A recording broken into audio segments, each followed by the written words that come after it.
With dealing with distraught brides and cancellations, not once but multiple times, one Melbourne business has come up with an idea as a way to help them walk down the aisle in these times of considerable event uncertainty. But now even that bold idea has struck difficulty, with the Andrews government cancelling all weddings except for end of life or deportation reasons. The owner of Whitestone events, Stephanie Reid, joins me now from Melbourne.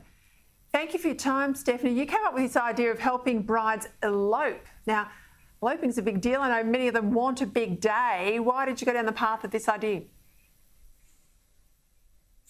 Look, we're basically just trying to create a concept that is restriction friendly.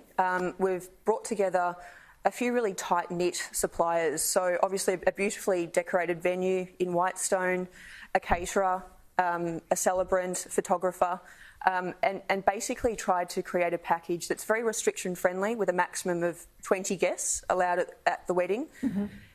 In the case of a lockdown springing up last minute, couples can easily make one phone call and postpone the event at the drop of a hat. So we're basically just trying to create something that's really beautiful, inexpensive, fuss-free. And, you know, some people are over all the postponements. They just want to get married. They want to get on with their lives. They're sick of, you know, constantly postponing and all the sort of anxiety that goes along with that. And we're just trying to make things really easy for people in creating this elopement package.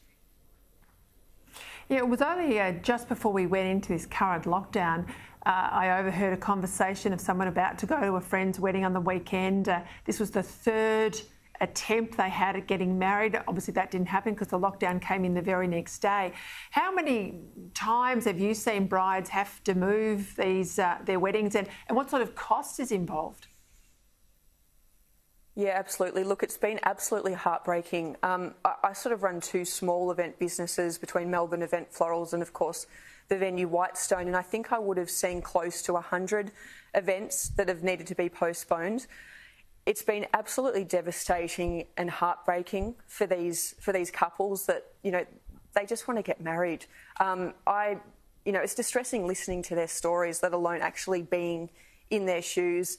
Everyone's just had enough. You know, some couples have had to postpone 7 or 8 times. The whole process of planning a wedding is supposed to be exciting, enjoyable, and, you know, it's just turned into a really distressing, anxiety-ridden experience for these poor brides. And at the end of the day, we just don't know when it's going to end. There's very little light at the end of the tunnel at the moment. As you mentioned, events aren't allowed to go ahead at the moment. So from a business perspective, we're not taking, you know, final payments from couples, or, you know, no one has the confidence in the current climate to want to book future events. So it's incredibly sad. And yeah, as a small business owner, it's horrible for everyone involved. You know, government subsidies have been few and far between, very minimal. I think since JobKeeper finished up, and that was some time ago, there's been next to no government support, which we desperately need at this time. You know, it's incredibly sad. It's incredibly difficult. Everything I've ever worked towards, you know, we're just completely ignored, and we're in despair. We don't know what to do from here. You know, I think people look at a career in the events industry now as being completely unstable. You can't support a mortgage. You can't continue to, you know, reliably put food on the table week after week in the current climate, and it's just horrible. It's pretty grim, Stephanie. I wish you all the best. Let's hope we get out of this lockdown sooner rather than later. Vaccinations, I think, is our only way out, not the government. It's Victorians, Australians taking it upon themselves to get out of lockdowns. Thank you for your time. Completely agree. Thank you so much, Peter. Really appreciate it.